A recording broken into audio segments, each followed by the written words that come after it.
هل تشعر دائما بأنك ضحية للظروف؟ هل تلوم الآخرين على كل ما يحدث لك؟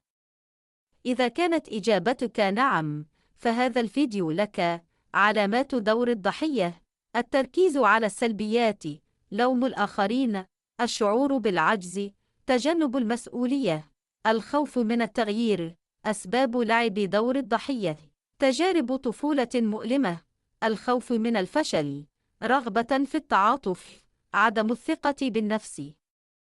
آثار سلبية لدور الضحية: تدمير العلاقات، فقدان الفرص، الإصابة بالاكتئاب والقلق. خطوات للتخلص من دور الضحية: الاعتراف بالمشكلة، تغيير طريقة التفكير، بناء الثقة بالنفس، تحمل المسؤولية، وضع أهداف واقعية، طلب المساعدة.